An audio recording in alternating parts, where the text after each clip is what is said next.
할렐루야. 오늘도 참 감사한 하루입니다. 여러분 새해 복 많이 받으세요. 오늘도 제가 있는 이곳과 여러분 계신 그곳에 성령님 함께 계심을 믿고 감사를 드립니다. 오늘 성령님과 함께 시리즈 잠시 말씀을 함께 읽었으면 좋겠습니다. 자막을 보시면서요 함께 읽도록 하겠습니다. 요한복음 10장 26절 27절 말씀입니다. 너희가 내 양이 아니므로 믿지 아니하는도다. 내 양은 내 음성을 들으며 나는 그들을 알며 그들은 나를 따르느니라. 아멘. 오늘 성령님과 함께 시리즈 왕의 음성을 들으라, 이런 제목으로 은혜를 나누도록 하겠습니다. 왕의 음성을 들으라.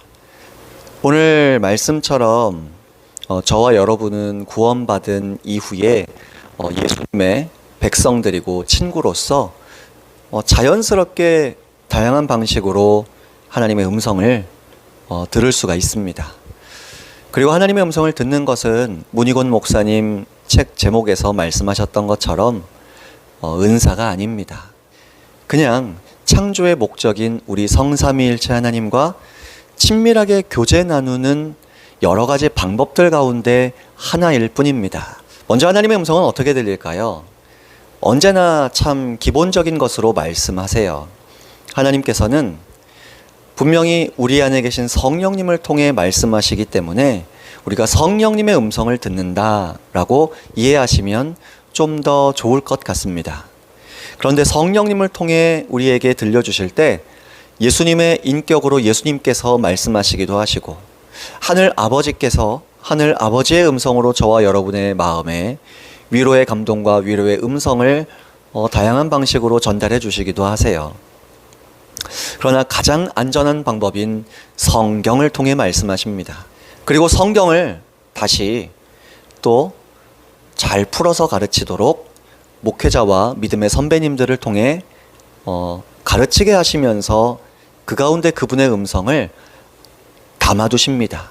음성의 무게감이 우리 목회자분들과 또 믿음의 선배님들 중에 권위를 위임받으신 분들의 그 말 그리고 행동, 어떤 계획 위에 하나님의 음성의 무게가 이렇게 담겨 있다고요. 그래서 내가 긴가민가 할 때는 위에 권위자의 말을 통해 하나님께서 음성을 담아 놓으셨다라는 기본적인 이해가 좀 필요해요. 특히 오늘 더 나누고 싶은 중심적인 주제는 하나님의 음성은 영적 권위자를 통해 또 자주 들려온다는 겁니다.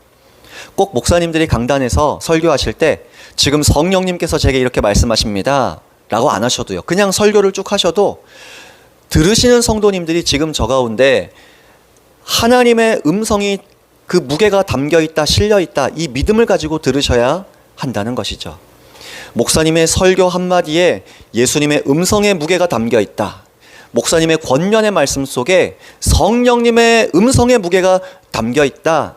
이런 기본적인 신앙의 자세를 가지는 것이 우리가 안전하게 하나님의 음성을 자연스럽게 듣는 중요한 방식이라고 믿습니다.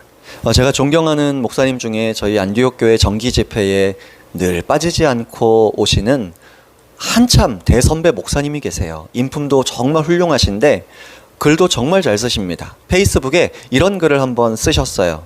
어떤 때에 나의 기도해보고요 가, 계산해보고요 가 될 때가 많다.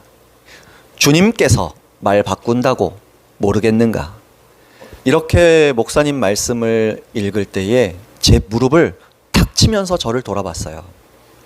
제가 청년부 때 신학생 시절 때 제 위에 영적 권위자 전도사님들, 목사님들이 가끔 이거저거 교회 사역이라서 부탁할 때가 있으셨거든요. 봉사에 참여해달라고 요청하실 때가 있으셨어요. 한참 또 그때 성령님과의 친밀한 교제를 이렇게 나누던 시절에 시행착오가 있었던 때였거든요. 그래서 참 교만한 말을 했습니다. 기도해보고요. 성령님께서 뭐라고 말씀하시는지 기도해보고 말씀하시면 제가 하겠습니다. 뭐 이따위 소리를 했어요. 지금 얼마나 그분들께 죄송한 마음을 가지고 있는지 모릅니다. 제 스스로 그분들보다 뛰어나서 당신들을 통해 하나님 말씀하시는 게 아니라 나에게 직접 말씀하신다라는 교만함을 가지고 잠재적으로 그런 인식을 가지고 그렇게 표현했던 것 같아요. 착각이죠. 근데 사실 더 근본적인 문제가 있어요. 지금은 확실히 알아요. 제 위에 영적 권위자를 통해 하신 말씀을 안 듣는다라는 건요, 내가 교만해서 아직 내 삶의 결정권자, 주인과 왕이 바로 나 자신이다. 십자가의 은혜로 구원받으면 예수님께서 저의 왕이시잖아요.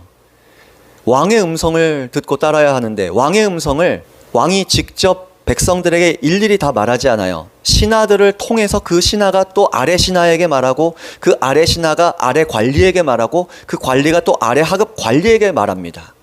그렇게 해서 왕의 음성이 백성들까지 퍼져나가고 전달되는 거거든요. 그런데 교회 안에 저부터도 제 위의 영적 권위자를 무시하고 살아왔던 때가 있었고, 지금도 가끔 그런 실수를 합니다. 또 영적 권위자라고 해서 목사님들만 영적 권위자가 아니에요. 하나님께서는 저희 성도님을 통해서도 저에게 말씀하십니다. 단 이때 저도 기도해보고 또 성도님들께서도 기도해보시고 정말 지혜롭게 나누는 방법을 함께 서로 훈련합니다.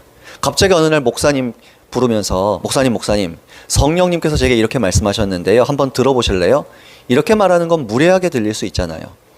만약에 성도님들이 정말 들은 하나님의 음성이 하나님의 음성이고 성령님의 음성이라면 기도하셔야 됩니다.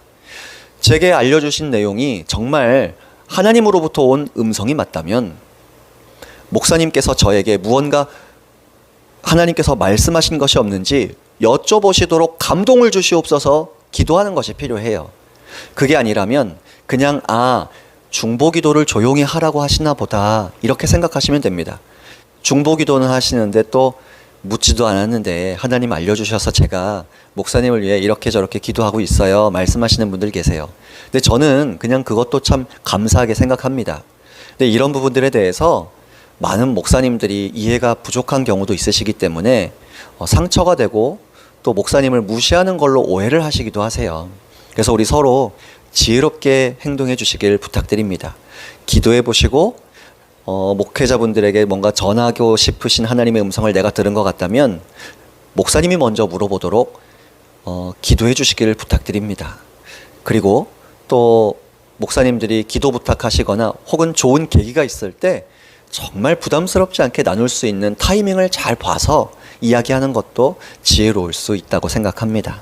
제가 신학생 시절에 청년부 시절에 성령님과 친밀한 교제를 열심히 나눈다고 했을 때 제 위의 권위자들이 이거저거 기도해보고 부탁하지 않았겠어요? 그 음성들, 권위자를 통해 들려주시는 음성을 제가 순종을 참 잘했더라면 얼마나 많은 성장과 축복을 받았을까 좀 후회가 많이 됩니다. 여러분은 올해 여러분의 목사님들을 통해서 혹은 성도님들 영적 권위자를 통해서 믿음의 선배님들을 통해서 하나님께서 격려의 감동을, 격려의 음성, 위로의 음성, 상담 혹은 양육의 음성을 전해주실 때에 잘 듣고 순종하셔서 새해 예비하신 큰 축복을 한가득 누리시기를 소망합니다. 예수님의 음성, 왕의 음성, 성령님의 음성 듣는 비결, 바로 내 위에 세워두신 목회자분들을 통해서 더 자주 말씀하신다. 그리고 또 왕의 음성을 듣는 비결은 개인적인 말씀 공부와 말씀 묵상이 있죠. 또 개인적인 기도를 통해 성령님께서 우리 마음에 감동을 이렇게 울려 퍼지게 해주시거든요. 말씀을 읽을 때는 레마의 말씀이라고 표현하기도 하는데, 유독 기록된 이 말씀이 현재적으로 제 상황에 너무 맞는 말씀으로 감동과 더불어 부딪혀오고 막 눈물이 나거나 기쁨이나 평강이나 초자연적인 희락이 넘쳐날 때가 있습니다. 그때에 그 말씀을 레마의 음성이라고도 합니다. 뭐라고 표현했든 우리가 말씀을 통해서 나에게도 직접 말씀하실 수 있으시고 기도 가운데도 나에게 세미한 감동으로 말씀하실 수 있으시다는 이 진리들을 기억하시면서 올 한 해가 왕의 음성을 듣고 순종하여 왕 되신 예수님을 기쁘시게 섬기는 복된 새해 되시기를 소망하며 축복합니다.